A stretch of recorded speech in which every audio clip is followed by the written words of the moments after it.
अस्सलाम वालेकुम स्टूडेंट्स, कैसे हैं आप सब लोग। मेरा खैर वाफियत से होंगे और जो लेक्चर्स हमने डिस्कस किए हैं वो आप लोगों को समझ भी आ रहे होंगे।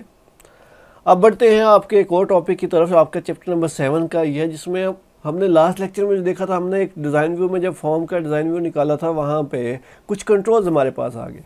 वो कंट्रोल कैसे नज़र आते हैं और कैसे लगाए जाते हैं वो आज थोड़ा सा देखेंगे, और उसके साथ साथ एक और टॉपिक देखेंगे जो आपकी बुक का पेज नंबर 152 के ऊपर है, जिसे कंडीशनल फॉर्मेटिंग कहा जाता है। ये समय तल्लक रखता है, आप इसको शॉर्ट के रिस्पेक्टिव से ही कर सकते हैं कि व्हाट इज़ कंडीशनल फॉर्मेटिंग, ठीक है, या फिर वो चीज़ें आपको कहाँ कहाँ से अवेलेबल होंगी। तो ज़रा ध्यान से तसल्ली से देख लीजिएगा और सुन लीजिएगा। तो स्टार्ट करते हैं। मैंने ऑलरेडी जो है वो MSS ओपन किया हुआ है, तो उसे सामने ले आते हैं। तो ये आप लोगों के पास MSS जो है वो ऑलरेडी ओपन है। अगर मैं यहाँ पे एक चीज़ आपको दिखाने की कोशिश करूँ कि मैं वो कौन कंट्रोल्स की बात कर रहा हूँ, वो कंट्रोल जो यहाँ पे पड़े हुए हैं, इसमें ये देखें, ये आपके पास क्या है कि कोई भी कंट्रोल लगाना है ना, कोई हार्ड एंड फास्ट रूल नहीं है कि आपने ऐसे ही करना है। आप क्या कर सकते हैं, यहाँ पे सिंपली इस पर क्लिक करें और उसके बाद यहाँ पे ड्रा कर दें, कंट्रोल आपका अप्लाई हो जाएगा। ठीक है, जो सा भी कंट्रोल लगाना चाह रहे हो, ठीक है, आप आसानी से लगा सकते। जैसे ये एक टेक्स्ट बॉक्स है, इसको यहाँ से ड्रैग करें और जिस जगह पे भी आप लिखना चाहें आप इसको वहाँ पे सिंपली राइट कर सकते। उसके बाद उठा के आगे पीछे भी मूव किया जा सकता है, वो कोई बड़ी बात नहीं है। अब देख लेते हैं कि कौन से कंट्रोल को क्या कहते हैं, ताकि आप लोगों को क्लियर हो जाए कि ये जो कंट्रोल्स लगे हुए हैं इनमें से किसका क्या नाम है। ठीक है, इसके इसलिए फॉर्म व्यू में आता हूँ ताकि आपको चीज़ें दिखाई दे दें। ये जो है बेसिकली जो आपको पास कर्सर मेरा जहाँ पे नज़र आ रहा है, ये टेक्स्ट बॉक्स है। आप इसके अंदर क्या कर सकते हैं, कुछ भी लिख सकते हैं। उसके बाद ये जो है ये लेबल है, टेक्स्ट ID जो लिखा हुआ है दैट वन लेबल। ये एक बटन लगा हुआ है जिसकी वजह से आप आगे किसी और रिकॉर्ड पे मूव कर सकते हैं। ये आपके पास रेडियो बटन्स हैं, इन्हें हम ग्रुप बटन्स का भी नाम देते हैं। ये आपके पास एक कमांड बटन है, ठीक है जी। ये आपके पास एक लिस्ट बॉक्स है जिसको आप ये आपके पास एक लिस्ट बॉक्स अवेलेबल है। सेम ये मैंने एक इमेज लगाया हुआ है इमेज प्लेस होल्डर की मदद से। ये जो है ये आपके पास चेक बॉक्स है, आप इसे चेक कर सकते हैं, अनचेक कर सकते हैं। तो ये सारे कंट्रोल्स वहाँ से उठा के इसके ऊपर लगाए जा सकते हैं। ये बेसिकली आपके पास वो जो बार आपको नज़र आ रही थी वो हमारे पास टूल बॉक्स थी, जिसके अंदर आपके पास ढेर सारे टूल्स आपको नज़र आ रहे होंगे। सिंपली आपकी जैसी रिक्वायरमेंट है वैसी आप यहाँ से कंट्रोल उठाएंगे और वहाँ पर ड्रॉप कर देंगे। तो ये हमारे पास थोड़ी सी चीज़ थी कि हमारे पास जो टूल है, टूल बार है, उसके अंदर क्या क्या चीज़ें अवेलेबल है और कैसी वो दिखाई देती हैं। तो ये आप लोगों ने थोड़ा सा देख लिया। उम्मीद है कि ये बात समझ आ गई होगी। अब मेन टॉपिक की तरफ बढ़ते हैं, मेन एजेंडे की तरफ बढ़ते हैं जी हमारे पास। और वो एजेंडा है क्या, हम इसे सेव कर लेते हैं जी, हमारे पास सेव रहे। ठीक है जी, मेन एजेंडा ये है कि हम लोगों ने कंडीशनल फॉर्मेटिंग अप्लाई करनी है। तो मैं क्या करता हूँ कि फॉर्म जो है ना आपके पास क्रिएट कर लेता हूँ। कौन सा फॉर्म जी, डेटा शीट फॉर्म। ठीक है, आपके पास जैसे हमने लास्ट में विजिट की मदद से फॉर्म क्रिएट किए थे, सेम वही फॉर्म दोबारा से क्रिएट कर लेते हैं। 3 फॉर्म क्रिएट कर लेते हैं डिफरेंट किस्म के, टेबल 2 के ऊपर अप्लाई करते हुए। ठीक है, उसके बाद यहाँ से मैं इन फील्ड्स को सिलेक्ट कर लेता हूँ और उसके बाद हमारे पास क्या होगा, यहाँ से पहला हम कॉलमनर फॉर्म जो है वो डिज़ाइन कर लेते हैं दोबारा से। ठीक है जी, और इसको मैं नाम यहाँ पे दे दूँगा यहाँ पे फील्ड वैल्यू। ठीक है, क्योंकि इसके ऊपर हमने जो अप्लाई करनी है ना फॉर्मेटिंग, वो फील्ड वैल्यू की है। उसके बाद आपके पास ये फॉर्म आपके पास क्या हो गया, क्रिएट हो गया। ठीक है, उसके बाद आप लोगों के पास फॉर्म विजिट की मदद से दूसरा फॉर्म जो है वो क्रिएट करते हैं और वो यहाँ से हम वो टेबल जो है वो सिलेक्ट कर लेते हैं, टेबल 2 ही सिलेक्ट करते हैं जी। ठीक है जी, उसके बाद नेक्स्ट, और उसके बाद यहाँ से हम क्या करते हैं, टेबुलर फॉर्म जो है ना इसको सिलेक्ट कर लेते हैं और उसके बाद उसी डिज़ाइन के ऊपर इसको मैं नाम दे देता हूँ आप लोगों के पास एक्सप्रेशन इज़। ठीक है, उसके बाद इसे भी फिनिश कर देते हैं। तो ये आपके पास आ गया। उसके बाद जो तीसरा है उसको मैं नाम दे दूंगा आपके पास हैज़ फोकस, क्योंकि हमने तीसरी चीज़ जो अप्लाई करनी है वो हैज़ फोकस अप्लाई करना है।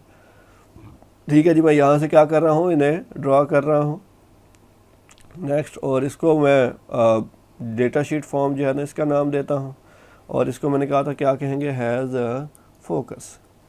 ठीक है, उसके बाद हम इसे क्या कर देते हैं, फिनिश कर देते हैं। तो ये आपके पास 3 किस्म के फॉर्म जो है वो बन गए हैं। अब एक को ओपन करते हैं।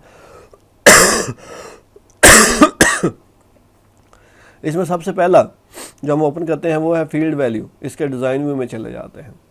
अब जो फील्ड वैल्यू में गया, मैंने यहाँ पे इसके ऊपर ये मार्क्स वाली फील्ड जो है वो सिलेक्ट की। यहाँ पे देखिएगा मैं एक खास किस्म की कंडीशन अप्लाई करूँगा, मुझे आउटपुट जो है जब फॉर्म मेरे पास फॉर्म व्यू में आएगा ये डेटा, तो ये आपके पास डिफरेंट तरह से नज़र आएगा, डिफरेंट कलर्स के अंदर आपको नज़र आएगा। तो उसके लिए हम क्या करते हैं, फॉर्मेट फॉर्मेट के बाद ये बेसिकली क्या है, कंडीशनल फॉर्मेटिंग। ये असल में ना हमारे पास कंडीशन की बेस पे फॉर्मेटिंग की जाती है। अगर कंडीशन आपके पास, आपने कोई कंडीशन लगाई हुई है और उसके बाद आपके सामने अगर वो कंडीशन जिन वैल्यूज़ के ऊपर ट्रू होगी वो आपके पास ऐसे बिहेव करनी चाहिए जैसे मैं कह रहा हूँ जी, यहाँ पे आपके पास ये कंडीशन काम करे, कहाँ पे काम करे, ग्रेटर देन के ऊपर। लेकिन कहाँ पे, जिनकी वैल्यू जो है वो ग्रेटर देन क्या है, आप लोगों के पास 55 है।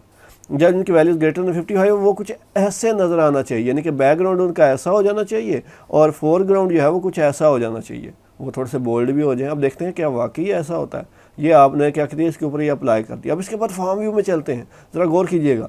ठीक है, मैं यहाँ पे मैंने कंडीशन क्या लगाई थी, ग्रेटर देन। अब ज़रा रिकॉर्ड्स आगे मूव करते हैं। ये देखें, ये आपके पास क्या है, 65 वैल्यू आ गई ना। तो आपने उसने क्या किया, पीछे ये जो बैकग्राउंड कलर है ये क्या हो गया, ब्लू हो गया, और आगे वाला टेक्स्ट कलर क्या हो गया हमारे पास है, वाइट हो गया। यहाँ पे देखें, यहाँ पे कोई ऐसी कंडीशन नहीं है, लेकिन कंडीशन हमारी ये थी कि ग्रेटर देन 55, तो 55 से ज़्यादा वैल्यू मिलती गई है, आपके सामने ये फॉर्मेटिंग अप्लाई होगी है। तो इसे क्या कहते हैं, कंडीशनल फॉर्मेटिंग। और ये कंडीशनल फॉर्मेटिंग हर उस रिकॉर्ड पे अप्लाई हो चुकी है जो आप लोगों के पास क्या है, यहाँ पे 55 से बड़ा है। ठीक है, ये हमारी एक बात तो होगी। अब दूसरे की तरफ बढ़ते हैं, हम इसे सेव कर लेते हैं जी। दूसरा जो है वो हमारे पास क्या है, एक्सप्रेशन है। इसको ओपन कर लेते हैं और इसका भी हम कहाँ पे मूव करते हैं, डिज़ाइन व्यू के अंदर, क्योंकि डिज़ाइन व्यू में जाके चेंजेस अप्लाई होती हैं। तो इसको भी हम मार्क्स को सिलेक्ट करते हैं। उसके बाद आप लोगों के पास क्या है, कंडीशनल, ये देखें ना मैंने क्या किया है, यहाँ से मार्क्स के ऊपर जो है ना क्लिक किया है तो ये सिलेक्ट हो गया। उसके बाद फॉर्मेट के बाद कंडीशनल फॉर्मेटिंग, और यहाँ पे अब मैं दूसरी वैल्यू सेलेक्ट करूँगा, इज़ एक्सप्रेशन इज़।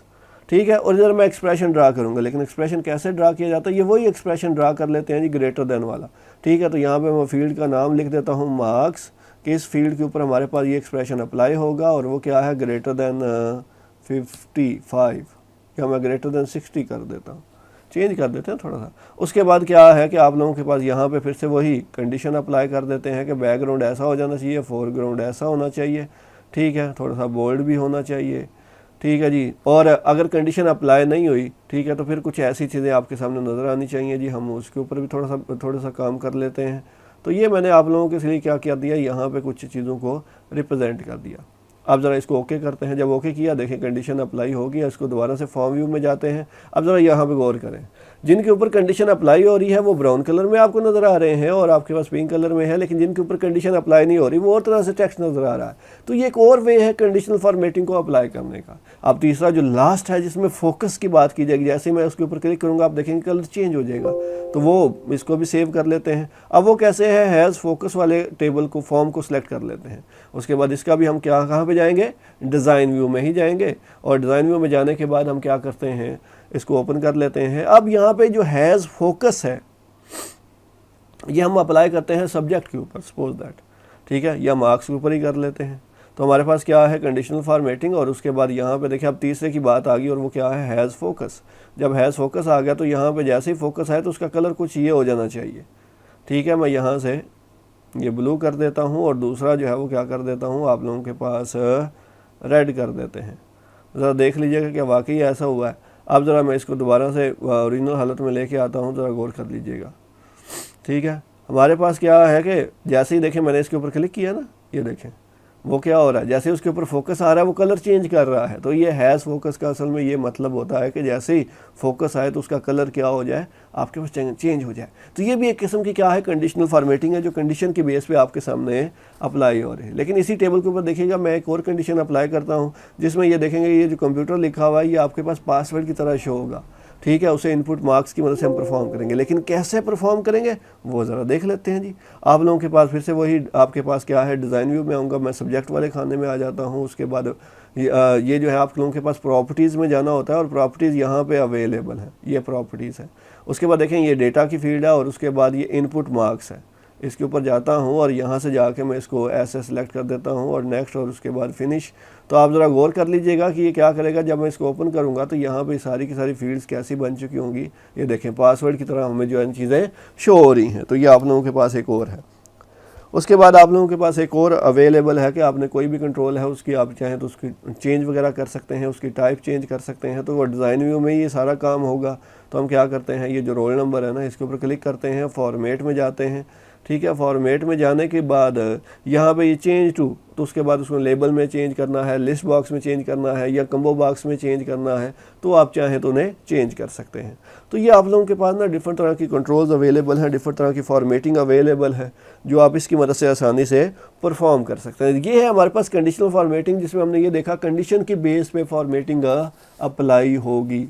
और लास्ट लेक्चर में ना हमारी एक बात रह गई थी कि आपने देखा होगा कि मैंने कुछ नए रिकॉर्ड्स इंसर्ट किए थे, तो वो रिकॉर्ड्स ऑटोमेटिकली ना आपके इन टेबल्स में आ चुके होंगे। देखें आपके पास वो जो रिकॉर्ड उस टाइम हमने एंटर किए थे वो यहाँ पे आ चुके हैं, ठीक है। तो ये कई दफ़ा ये होता है कि चीज़ें अपडेट होने में टाइम लेती हैं, इसलिए उस टाइम शो नहीं हो रहा था, लेकिन ये उसके बाद आपके पास यहाँ पे चीज़ें सारी अपडेट होगी। यानी कि मेरे बताने का मकसद ये है कि आप फॉर एग्जांपल ये एक फॉर्म आपने बनाया हुआ है, ठीक है, एक जस्टिफाइड फॉर्म है, जैसे ये अवेलेबल है, आपने नया रिकॉर्ड इंसर्ट करना है। मैं यहाँ पे रोल नंबर जो है ना वो क्या कर देता हूँ 100 कर देता हूँ।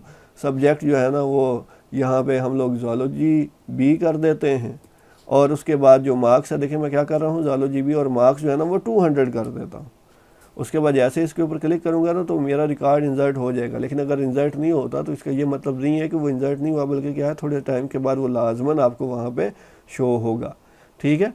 ये ऐसा नहीं है कि वहाँ पे आपके पास वो चीज़ शो ना हो, ठीक है। जैसे मैं यहाँ पे देखें ना एक सिंपली सी काम करता हूँ, एक फॉर्म क्रिएट करता हूँ, और ठीक है, और वो फॉर्म मैं क्रिएट करता हूँ विज़ार्ड की मदद से इस टेबल के ऊपर। और वो कौन सा फॉर्म क्रिएट करता हूँ मैं यहाँ से टेबल 2 का। अब देखिएगा जैसे ही वो रिकॉर्ड सारे आपके सामने आएंगे तो आपके सामने वो वैल्यू शो होगी। इसका मतलब है कि ये वैल्यू जो है वो आप लोगों के पास टेबल में फॉर्म में टेबल में क्या हो चुकी है, इंसर्ट हो चुकी है। यहाँ पर आप लोगों के पास मैं यहाँ पर क्या देता हूँ इसको डेटा, ठीक है। तो ये आप लोगों के पास क्या है कि ये डिफरेंट तरह के कंट्रोल्स अवेलेबल हैं जो हम यूज़ करते हैं डेटा वगैरह को एंटर करने के लिए, ठीक है। यहाँ तक बात है, उम्मीद है कि आप लोगों को समझ आ गई होगी। आप चाहें तो इसे रिफ़्रेश करने का तरीका ये होता है कि आप इसे एक दफ़ा क्लोज़ करें, क्लोज़ करने के बाद दोबारा से असेस को ओपन करें, ठीक है जी। असेस 2003 जो है वो आप लोगों के पास आ जाएगा। उसके बाद जो आपकी पहले से बनी हुई डेटाबेस है उसे ओपन कर लें, ठीक है जी। ओपन करने के बाद इसे यहाँ से आपके पास जो भी आपने फॉर्म वगैरह जो है ना ओपन किया हुआ है वो आप लोगों के सामने अवेलेबल है। तो ये आप लोगों के पास क्या है कि डिफरेंट तरह के और रिकॉर्ड्स को इंसर्ट करने के लिए हमारे पास जो है ना ये इस्तेमाल होता है। और याद रखें, ये देखें ना यहाँ पे ये आपके पास वो रिकॉर्ड आ चुका है, इंसर्ट हो चुका है, ठीक है। इसलिए इस बात की टेंशन नहीं लेनी कि रिकॉर्ड इंसर्ट हुआ है या नहीं हुआ। रिकॉर्ड 100% इंसर्ट होता है, ठीक है, लेकिन वो आप लोगों के पास अरेंजमेंट की फॉर्म में यानी कि असेंडिंग ऑर्डर में आप लोगों के सामने आ रहा होता है। तो कई दफ़ा चीज़ें जो है ना, जैसे ये देखें ना, ये हमारे 100 ही रोल नंबर एंटर किया था ना, उसके बाद ज़ूलॉजी मैंने एंटर किया है, 200 एंटर किया है, तो यहाँ पे वो रिकॉर्ड आ चुका है, ठीक है। ये जैसे यानी कि फॉर्म की मदद से जो बात हमने की थी रिकॉर्ड नया एंटर किया जा सकता है। उम्मीद है कि यहाँ तक आप लोगों को बातें समझ आ गई होंगी, ठीक है। अगर किसी को नहीं समझ आया तो वो डिस्कस कीजिएगा। लेकिन हमारा आज का टॉपिक यही था कि कौन से कंट्रोल्स को क्या कहते हैं, और दूसरा टॉपिक ये था कंडीशनल फॉर्मेटिंग क्या होती है, और पासवर्ड वगैरह कैसे हैज़ फोकस से क्या होता है। तो ये शॉर्ट के रिस्पेक्टिव से आप लोग क्या कीजिएगा, इन्हें तैयार कर लीजिएगा, और यहाँ पे साथ में सिर्फ पढ़ लीजिएगा कि कौन सा कंट्रोल कहाँ से मैंने लिया है। जैसे कंडीशनल फॉर्मेटिंग में गया, कहाँ से गया, मेन्यू बार से फॉर्मेट सेलेक्ट किया, उसके बाद कंडीशनल फॉर्मेटिंग मेरे सामने जो है ना वो आपके पास ऑप्शंस आ गए, उन ऑप्शंस में से मैंने जो है ना वो कंडीशन अप्लाई की, और उसके बाद कलर सेट किया एंड सो ऑन। तो ये आप लोगों के पास आज का टॉपिक था, ठीक है जी। इंशाल्लाह नेक्स्ट क्लास में मुलाकात होगी। अल्लाह हाफिज़ जी।